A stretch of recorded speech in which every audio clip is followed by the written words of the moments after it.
Now, the Hunt Palmer Show. Yes! I feel like I've been waiting for this my entire life. You're listening to the Hunt Palmer Show on 104.5 ESPN Baton Rouge. Jolly good fun. Jolly good. Locking down the middle of the day. America's favorite daytime fun show. Live from the Mercedes-Benz of Baton Rouge studio. This is Hunt Palmer.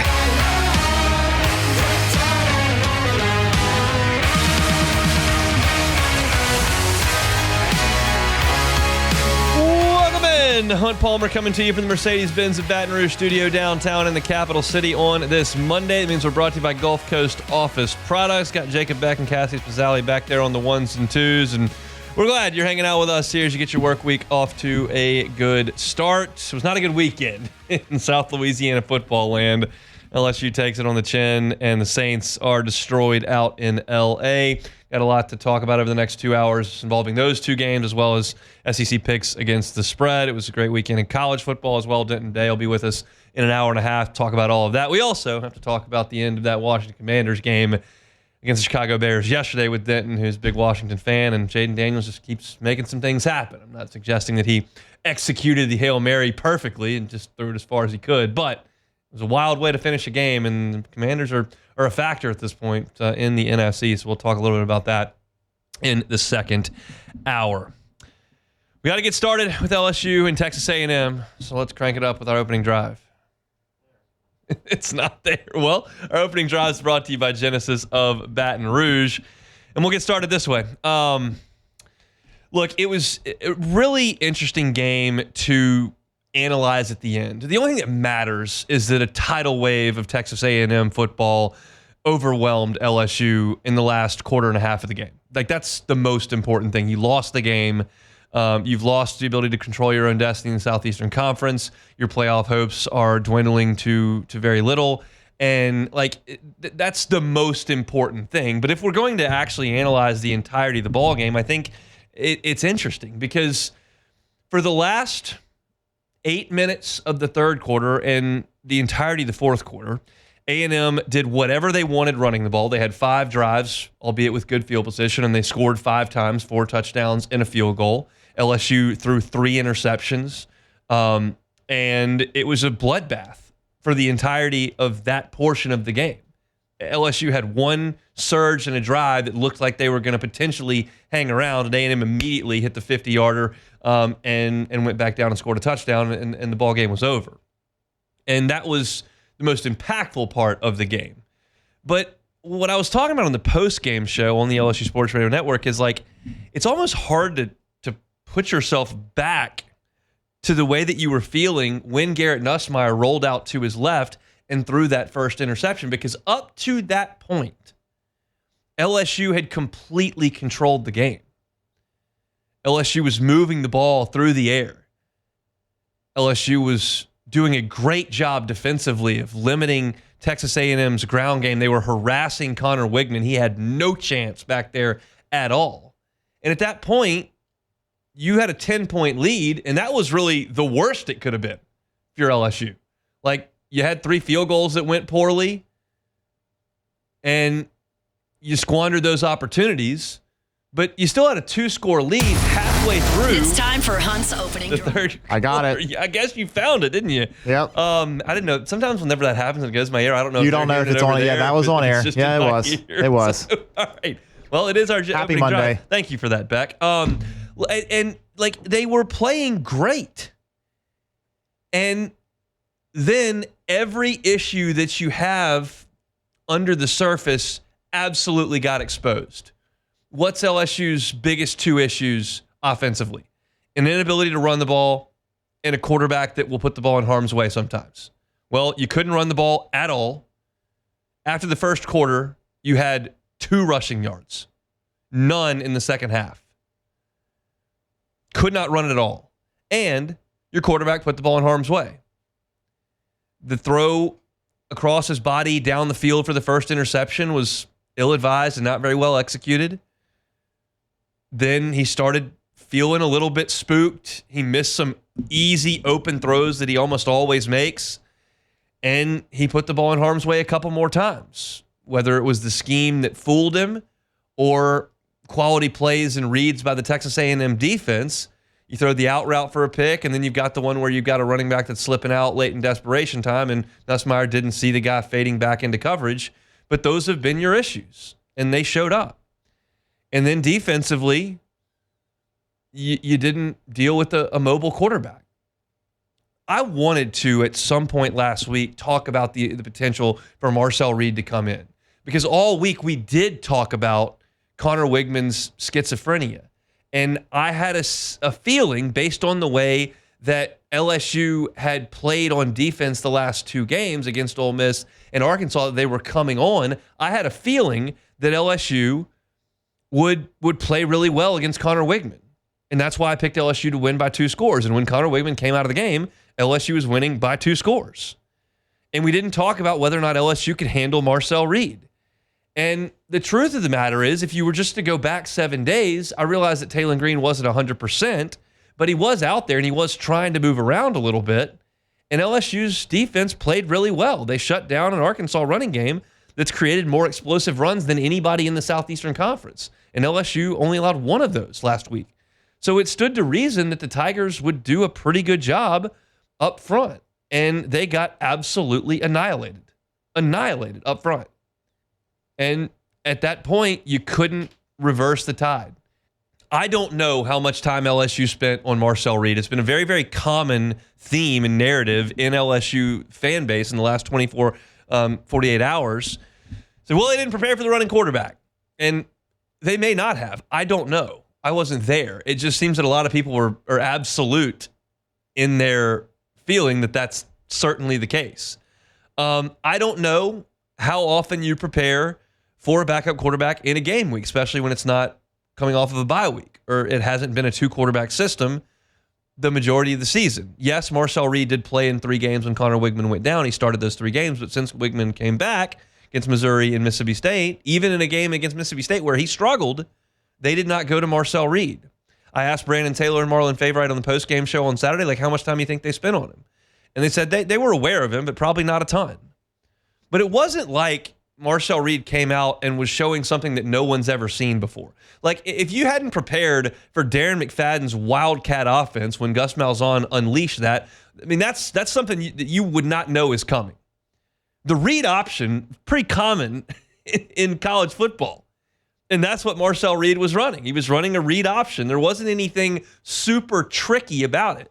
What it was an A&M offensive line that lined up, whipped your butt, and a quarterback that did a good job of understanding when he needed to keep it and when he needed to give it.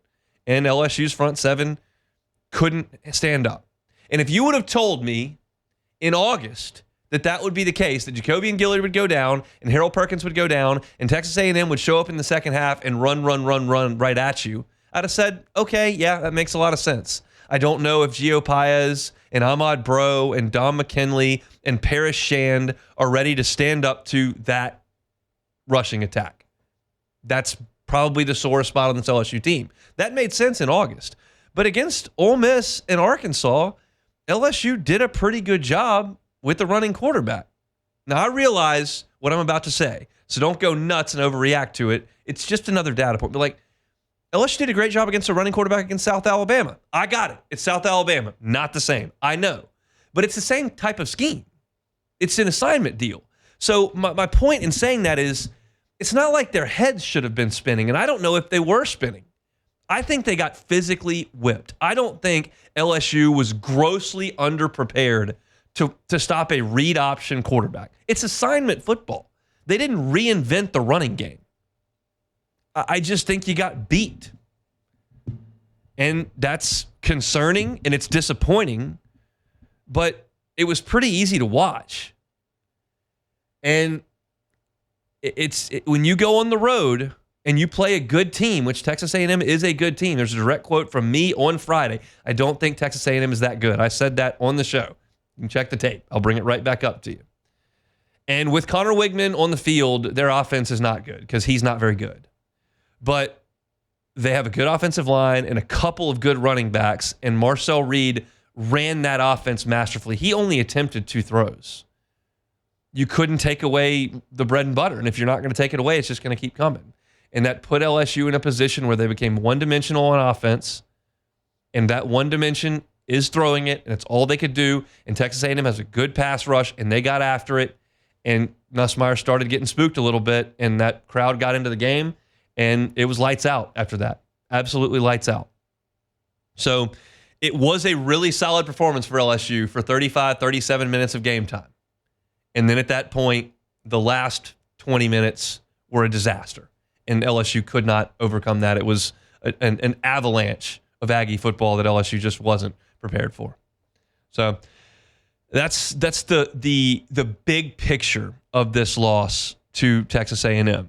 There are some statistics that I didn't point to here that I'm going to get to in this next segment. I'm a little concerned with how number heavy it might get. I'm going to try my best to keep it general and not get too into the details. But if you want to read about it where numbers definitely play a little bit better, I've got a piece up at louisianasports.net right now that it details LSU's offensive issues, and they start really on first down. So I've got that up at louisianasports.net right now. You can go check that out. We'll get into it coming up next. Our opening drive every single day brought to you by Genesis of Baton Rouge. Every car on the lot at Genesis of Baton Rouge is online at genesisofbatonrouge.com. Our Monday show is brought to you by Gulf Coast Office Products. We'll come back, talk some more LSU football on the Hunt Palmer Show. The Hunt Palmer Show. One Bath and Closets. OneBathAndClosets.com is the website. David Duvall and his team, 30 years redesigning and remodeling bathrooms and closets. If you've got one of those tubs, it was real popular in the 90s, the big jacuzzi tubs that take up a lot of room in your bathroom, and you don't ever really use it, take it out. That space can be perfect for a walk-in shower. Transform that bathroom. Make it look different aesthetically. Make it function different. If you don't use the bathtub, why put it there? If you've got one of those small single showers that you don't love, there's not a lot of space there, David Duvall and his team turn those into closets all the time, give you a little bit more space, and you can have that gorgeous shower because you took that big jacuzzi out. These are the kind of things he does all the time, and if you've never thought about it, have that consultation. Have David Duvall and his team come out and show you what they can do. Doesn't cost you a cent. If you're worried about the cost of that renovation, they have financing options available. 18 months, 0% if you qualify. It's One Bath and Closets. The whole process starts at onebathandclosets.com. That's onebathandclosets.com. You're listening to The Hunt Palmer Show, brought to you by Gulf Coast Office Products.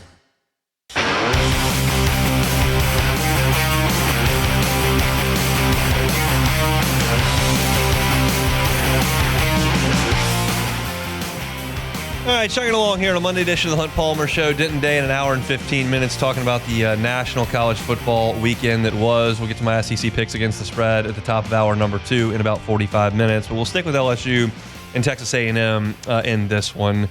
I realize this has got a lot of numbers to it, so I'm going to try to keep this as simple as I can because I know most of y'all are driving around in cars or listening while you run or work out or whatever the case may be. But I think that a lot of this is kind of important and it's a little bit telling, and I did a lot of research on it this morning, so I'll try to lay it out as succinctly as I can. LSU played behind the chains pretty much all night in College Station, even when things were going well. I cut this research off at the 3:44 mark in the fourth quarter. There were 3 minutes and 44 seconds left to go in the game. LSU was trailing by 50. And at that point, you have to throw it every time. So I didn't want to count those pass plays. So we stopped there. This is everything prior to 3 minutes and 44 seconds to go in the game. LSU had 30 first down snaps, 30 of them. On those 30 first down snaps, 20 of them, 2/3, went for 2 yards or worse.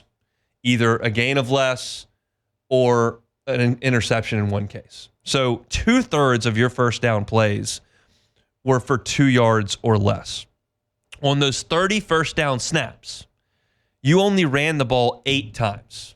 So you're 22-8 pass to run on first down. That's pretty significant. And then when you look at the running plays, they're just ineffective. Only one of your 8 runs, one time, did you gain more than 3 yards. You had one 13-yard run. Every other run, all 7 of them, were for 2 yards or less. That's immediately putting yourself behind the change when you try to run the ball. It doesn't matter if it's Caden Durham, if it's Josh Williams. Like, they just don't get any push against these good teams. And you look at the passing, and it's not exactly the model of efficiency snap to snap. LSU's got a good passing offense, and they threw for over 400 yards on Saturday. Now, they threw it 50 times, and you understand how that works, but still, there are plenty of offenses in the SEC that could throw it 50 times in Kyle Field and not throw for 400 yards. Like, they do move the ball, but you put yourself in such unadvantageous situations. It's just, listen to some of these numbers. You called pass plays on 22 first downs. One time you got sacked. The other 21, you threw it. Of the 21 throws that you made on first down, you only completed 9 of them. So you're hovering in the mid-40s as far as percentages goes.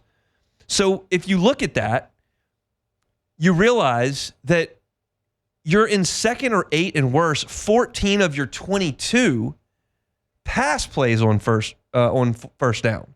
That's 64% of the time on first down, you're at least at second and 8.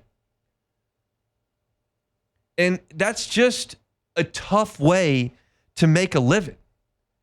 Now, LSU has kind of overcome this because still, when you look at what LSU's done offensively, they rank 4th in the SEC in points per game in league games at 30. And they've done that against the best run of defenses that anyone in the Southeastern Conference has played. When you look at conference games only, Ole Miss has the best scoring defense, number 1 in the league. Texas A&M is number 4 in scoring defense. South Carolina is number 5 in scoring defense, and Arkansas is number 6 in scoring defense. Your 4 games are against the top 6 in the league in scoring defense, and you're 4th in the league in scoring offense. Keep in mind, the rest of your schedule, Bama, 9th in the SEC, Florida, 11th in the SEC, Vanderbilt, 12th in the SEC, and Oklahoma, 14th in the SEC in scoring defense in league games. You're scoring 30 points per game, playing from behind the sticks. And you look at what LSU has done, even on Saturday, when you had all these numbers I laid out where you were behind the chains almost every time on first down, you still managed in this game to roll up a total of 429 yards and score 23 points with 3 missed field goals and a missed 2-point conversion. If you just kick the extra point and make 2 out of 3 field goals, that's 30 points on 429 yards on the road in the most hostile environment in college football this past weekend. That's not that bad. So they're not that far away from being a great offense. However, it would be ludicrous for me to sit here and suggest that they're going to figure something out with the ground game when you've looked at 4 of these 5 offensive linemen every single game for 2 years, and against elite fronts with pros, you haven't run the ball. Garrett Nussmeier has got to do a better job of taking care of the ball, but he is getting no help. None. Because you throw the ball far more often than you run it on first down. You put yourself behind the chains. You can't run the ball. He's got to do it all. Who's to say if you take his pass attempts down from 50 to 37 that he doesn't throw 3 picks? But you've got to drop back with defenses that know you're going to throw it and have him be perfect. He's got to be Superman. And it's fine to suggest that he's got to clean it up a little bit, but you also, in saying that, have to realize they're asking him to do everything. You ran the ball for 2 yards total in the final 3 quarters of the game. You've got to find a way to help your quarterback out. I think this is a fine illustration of it. On his first interception, you all know the play I'm talking about. I've referenced it twice in the first 2 segments. It's 3rd down and 2. They snap it to him. He gets a little bit of a rush off the offensive left side. He peels out. He's running towards the sideline. He tries to force it down the field. What if you could run the ball for 2 yards on 3rd and 2? But it would be unreasonable for LSU's coaching staff to believe they could do that when you realize that those 2 yards that you have to get on 3rd and 2 is all you ran for in 3 quarters total. So why would you call a run? They can't execute it properly enough. At this point, you understand that LSU, as a team, as an offensive line, are not great in run blocking. And I just don't know if that's going to change. And Pro Football Focus backs all that up. I wrote a story on LouisianaSports.net right now that's got all of that data. And LSU's run blocking grades, and most of the pass blocking grades are bad. We'll get into it in the second hour. But you're just not very good at that. So it feels like, to kind of put a bow on this entire segment, that this imbalance is just going to kind of be who you are. You can try to get Caden Durham involved, and yes, these defenses that you're going to see later are worse. And maybe you can get that ground game going against them the way you did against Arkansas and South Carolina. Maybe so. But as of 3 days ago, we were all sitting here. Well, I shouldn't say that. I was. Maybe you were. Maybe you weren't. Try to be as literal as I can when I say this. We're thinking about winning the conference championship, getting into the college football playoff, making a run. Because you look around and you don't really see dominant teams week in, week out in college football. You've got a lot of teams in the SEC that are struggling with teams that you wouldn't figure they were going to struggle with. Why not LSU? Got a good quarterback, won a big game against Ole Miss, dominated Arkansas. And it feels like if you run up against another team that's got pros up front, Texas, Georgia, Oregon, Ohio State, Bama in 2 weeks, does it feel like you're going to be able to run the ball against those teams? I think LSU will probably run it on Florida. Probably run it on Vanderbilt. But can you run it in the games that really matter? And we got a resounding answer on Saturday. And on the flip side, A&M did it. I don't know if Marcel Reed can throw it or not. I have no idea. We saw him throw it twice. But if you can just run the ball for 6, 7, 8 yards a pop, 10 yards a pop, why would you need to? It just is what LSU's identity is. And I spoke multiple times this year and wrote columns for LouisianaSports.net after South Carolina and after Arkansas that LSU's developing a little bit more versatility. But you've got to make that stand up when you play the biggest games on your schedule. And not only was LSU like kind of ineffective running the ball, it was a disaster and they had to abandon it. Like, that's worst case scenario. And that's how this whole thing played out. I just don't know if that's fixable over the next 4 weeks. Feels like this is kind of what you are. And unfortunately, that means you're going to put almost everything on Garrett Nussmeier, which is a lot to ask of a quarterback in his first year as a starting quarterback in college football. And unfortunately, on Saturday night, he just wasn't able to do the things that he needed to do because you put too much on his plate. If you want to check out some of those numbers that I was talking about there and look at how LSU is handling things on first down, go check it out over at LouisianaSports.net. All right, that was not a super fun first half hour of the show, candidly. So let's talk about the Saints. That should really lift some spirits. That's next. The Hunt Palmer Show. This will lift some spirits. Genesis of Baton Rouge. GenesisofBatonRouge.com. When you think Genesis, you should think luxury, because that is absolutely a luxury line of vehicles, from their look to the way that they drive to the perks that come with the purchase. Talking about 10-year, 100,000-mile warranty, 3-year complimentary maintenance. It could be valet maintenance. But when I tell you luxury, you should think of all those things. Don't think, oh, well, I can't afford that. I would just suggest you go in and check it out, because you'll probably be surprised. The thing with Genesis is the luxury line at an affordable price.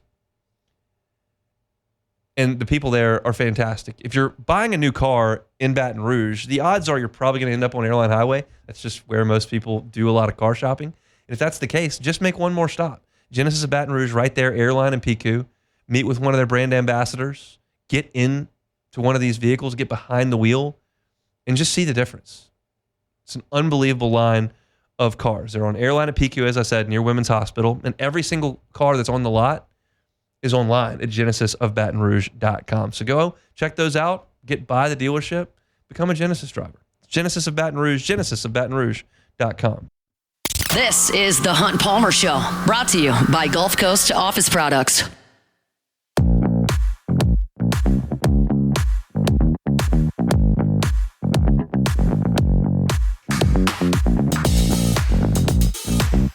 Monday show is brought to you by Gulf Coast Office Products. All your printing, scanning, copying needs, Gulf Coast Office Products, GCOPnet.com. Shout out to our guy, Trey Beal, Baton Rouge Business Point, #1 office products vendor, Gulf Coast Office Products that can help you out statewide, no matter what industry you're in. Trey Beal and his team have got clients in your vertical market. It could be healthcare, law, banking, education, no matter what, they've got clients that do what you do. And they understand the needs of all those industries when it comes to printing, copying, scanning. If you haven't given any thought to that, you should. And they can help you with it. It's GCOPnet.com, Gulf Coast Office Products. They bring you our Monday shows each and every week here on the Hunt Palmer Show. Another Monday, another Saints loss to talk about. Chargers 26, Saints 8 in LA over the weekend. The Saints welcome back a host of their missing offensive pieces. You got Cesar Ruiz back. You got Lucas Patrick back. You got Chris Olave back. You got Taysom Hill back. You didn't get Derek Carr back, but you had a lot of functional pieces to that offense.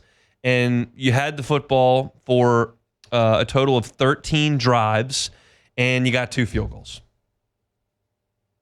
Just putrid stuff on the offensive side of the football. I get it. Derek Carr helps. Spencer Rattler's a rookie. He started 2 games. Probably be nice to have your decade of starting experience under center. And the Chargers have a good defense. Doesn't really count that you were on the road because nobody goes to Chargers games that cares about the Chargers. But you couldn't do anything on offense. And you tried to get that running game going a little bit with Alvin Kamara. It never really did. He got 67 yards. You tried to get Taysom Hill involved a little bit. The biggest contribution he had in the game was tackling the punter on a safety. Didn't really do much with him. You tried Jake Haener, a little more quick hitters. Nothing really happened there. It just didn't work. And it just feels like that thunderbolt of Saints offense that we saw through 2 weeks is just completely gone. And it would be foolish to just suggest that the last 2 weeks with no Derek Carr, that the Saints would just be humming with 7 starters out on offense. It would be foolish to expect that. I love football players who suggest, hey, it's just next man up. You got to do your job. That's fine, but it's not really realistic. You had a lot of guys that were available yesterday, and you were completely inept on the offensive side of the football. And that's disheartening. And I didn't think the defense was bad. On Friday, I told you, this is a game the defense needs to say, okay, we're going to have a backbone here, because if you don't, the whole thing is going to break down, because the Chargers will run it and run it and run it and run it. Nobody had run it more than the Chargers entering the week. And the Saints defense pretty well held up. I mean, it wasn't great, but you bowed up against the run. Outside of Herbert's one run for 38 yards, you pretty much choked that off. J.K. Dobbins goes 17 carries for 57 yards and the 1 touchdown, but he wasn't dominating the game by any stretch.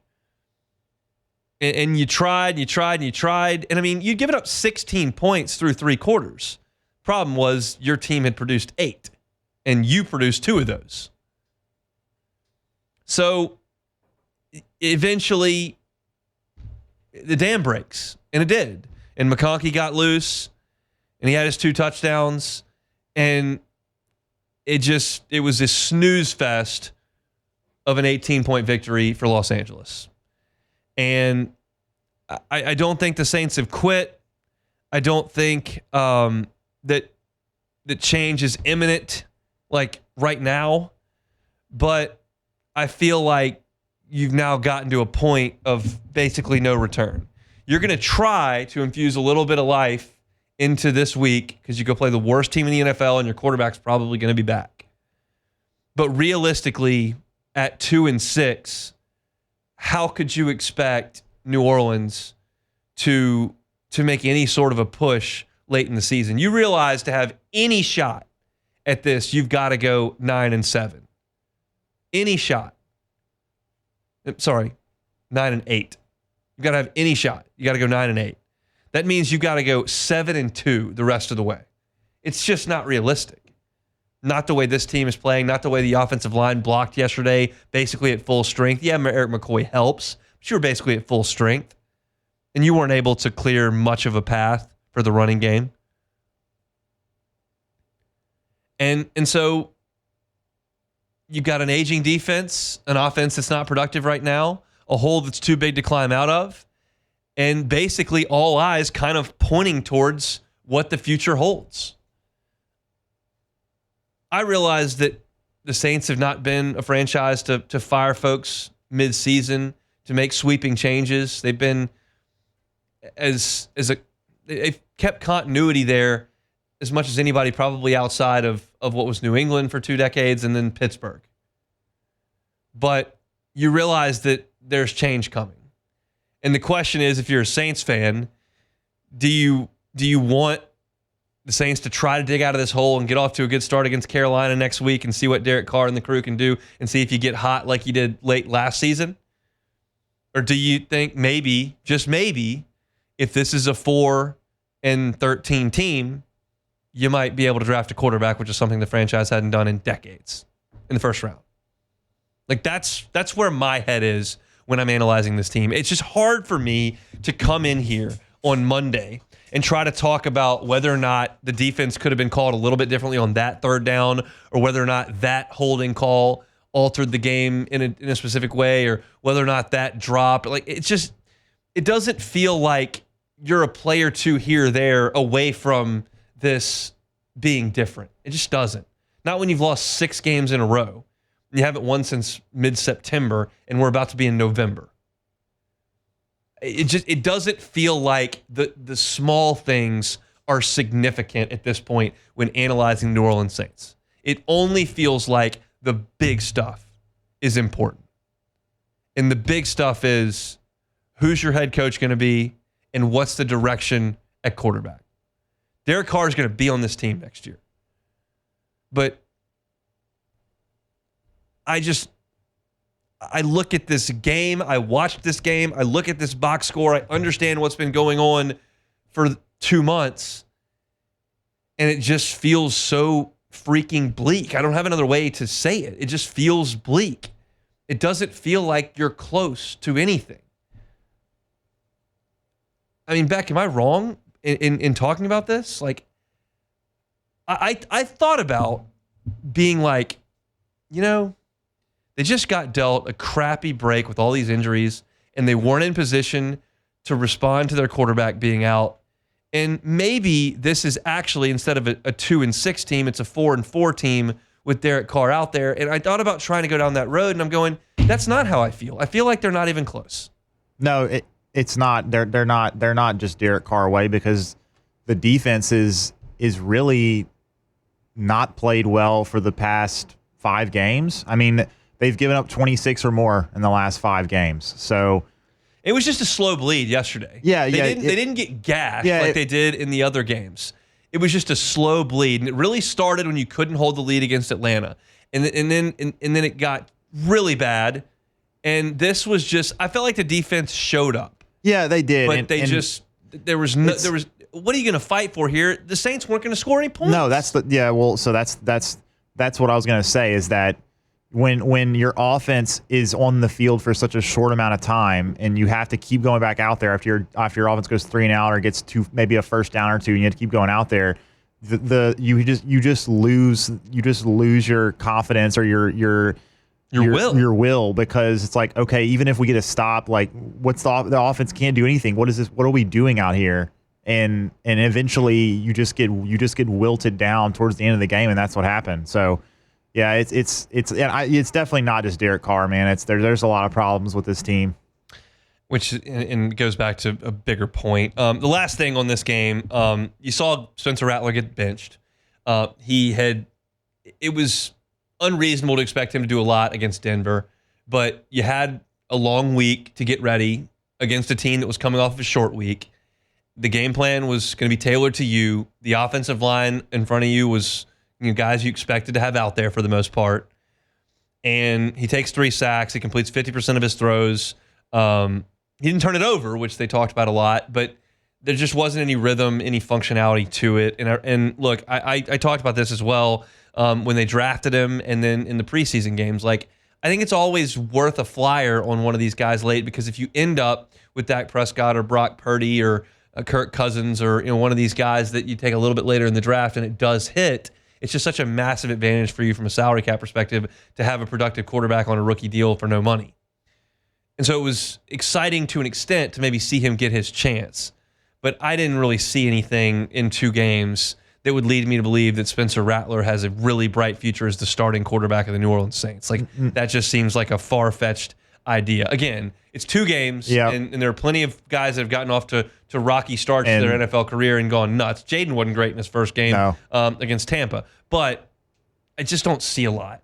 Maybe not, but again, I still every time I talk about rookie or we talk about rookie quarterbacks, I just always go back to what situation they're in. Yep. And Spencer Rattler, this was probably his best opportunity in terms of the health of the team, but other than that, it's just not a great situation. No, it's not. And it's none of this is great. It's just the whole thing is a bummer. And I just don't see a small talking point that's worth drilling down on. Not really. To me, feels like it's all 30,000 feet and the whole thing is an issue. It's when you're losing by multiple scores every game, week, every single in week the NFL. In the NFL, you're not looking at, maybe if the offensive line plays better, or maybe if they don't turn it over, or maybe if the defense gets a stop. That's just not that's not what we're looking at. No, we're looking at a lot more. Ross Jackson wrote in his column that went up late last night and has certainly been on LouisianaSports.net today. It's like you were hoping that with a defense full of guys that have been really good players throughout their career and a defensive coach that's had a great defense in New Orleans his entire time here, that you could plug a new offensive coordinator into a veteran quarterback and that you would fix the offense and you would be in the discussion at the top of the NFC. And instead, you look here as the calendar turns to November and you're in the conversation right now with the Carolina Panthers and the Jacksonville Jaguars and these teams at the bottom of the NFL that have no hope. And that's kind of where the Saints are. And so you've got an opportunity to go play Carolina this week, which is good. You're going to get your quarterback back, we all think, this week, which is good. But at this point, the hole's just too big. You're too deep in it to claw your way out, I think. And that's the bummer of this entire situation. So we'll put a button on that. Saints lose to the Chargers 26-8. They fall to 2-6 on the season, 1-6 away from home, and they will now travel to Carolina coming up this week. Come back and close out hour number 1. It's a Monday edition of the Hunt Palmer Show. The Hunt Palmer Show. Audio Video Security Solutions, avssla.com.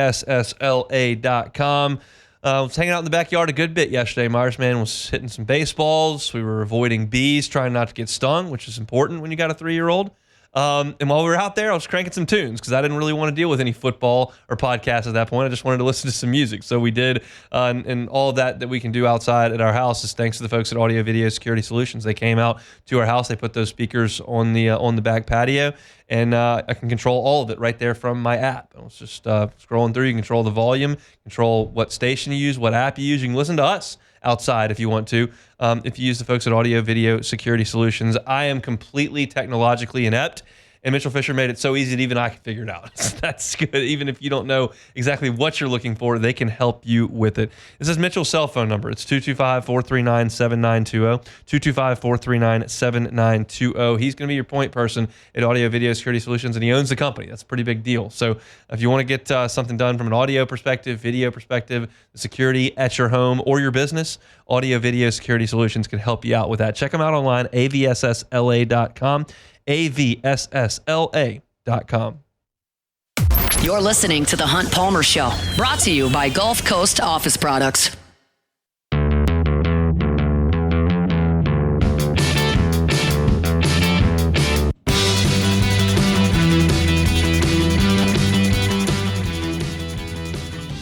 All right, closing out hour number 2 here with, not hour number 2, hour number 1 here with a little bit more sunshine than what we've given you for the last 48 minutes after LSU got smoked in the second half at Texas A&M and the Saints were non-competitive in L.A.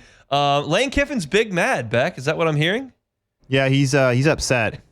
You got some sound play? Yeah, check it out.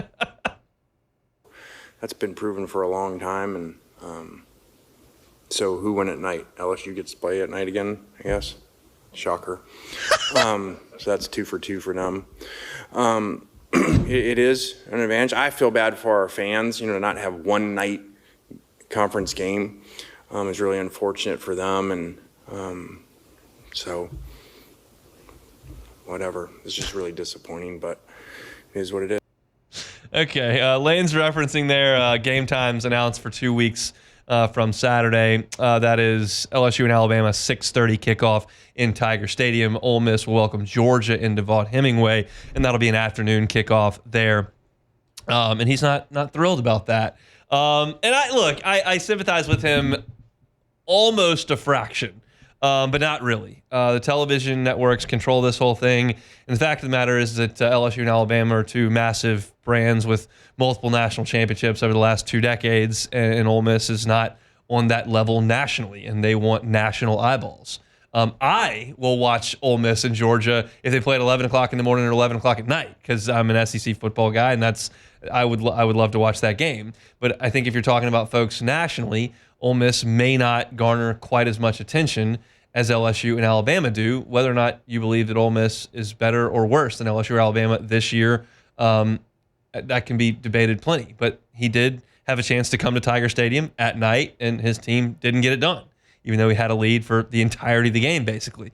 And LSU did. And now LSU's got an opportunity to host Alabama at night. The SEC is not stupid, and they are going to do some things that how should I phrase this? I don't think they're trying to give teams advantages.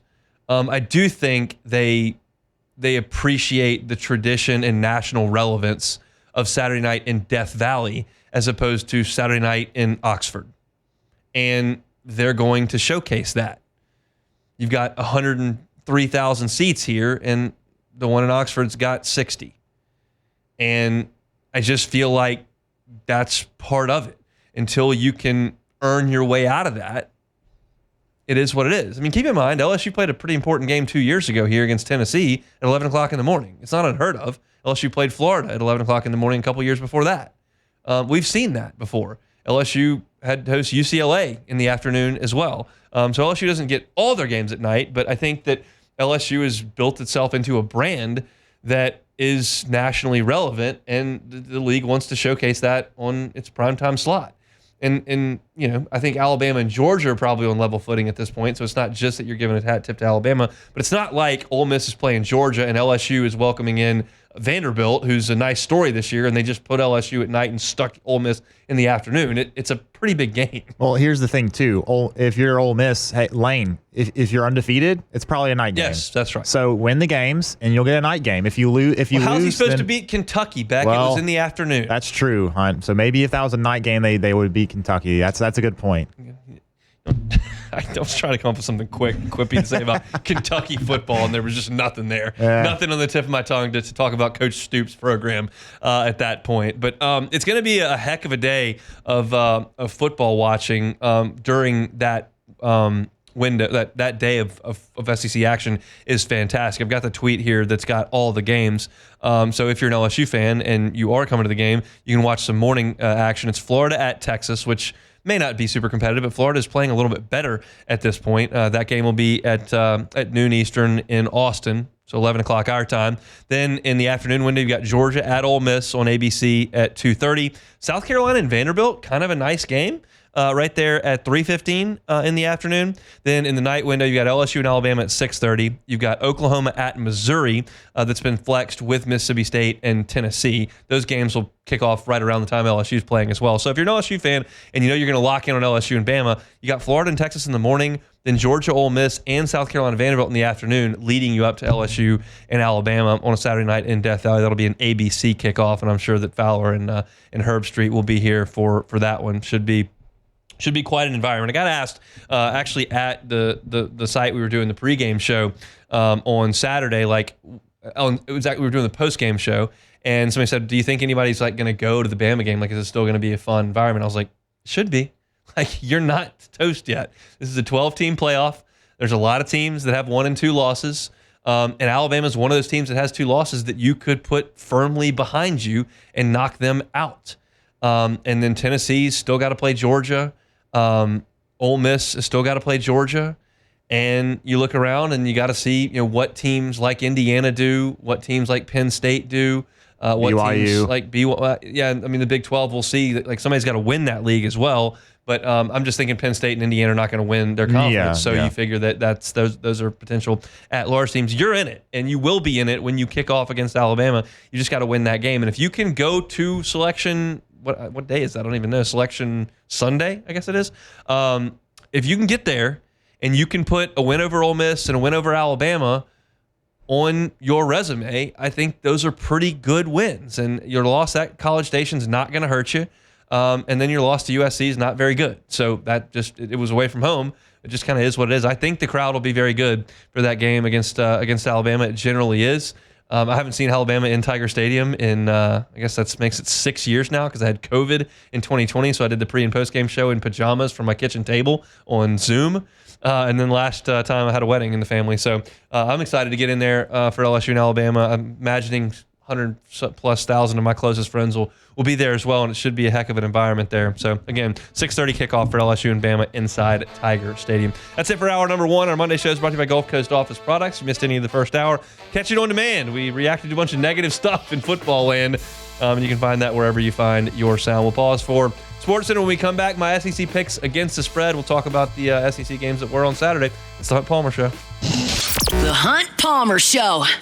Make LeBair's Baton Rouge your game day headquarters this season. They got the biggest screens around, and now you can bet and dine at ESPN Bet in person. Tigers are off this coming week. If you just want to watch some football and not have to be stressed over every snap, ESPN Bet, pretty great spot to watch all of these games over at LeBair's. And I always tell you to sign up for the Cover 5 SEC contest. You go to the Cover 5 app, click on Join a League. You're probably a little late to get the season-long prizes, let's be honest. Unless you just run the table for 4 weeks, you're probably not going to get there. But you can compete against me week over week, like more than 100 of our listeners do, and you can win weekly prizes. So if you're not a member, get the Pin Play app today. LeBair's Baton Rouge, your live sports headquarters. Must be 21 years or older. If you've got a gambling problem, they invite you to call 1-800-589-9966 for help. That's LeBair's Baton Rouge, ESPN Bet. Download the Cover 5 app and get involved in the contest today. You enter that code LABRSEC24. That's LABRSEC24.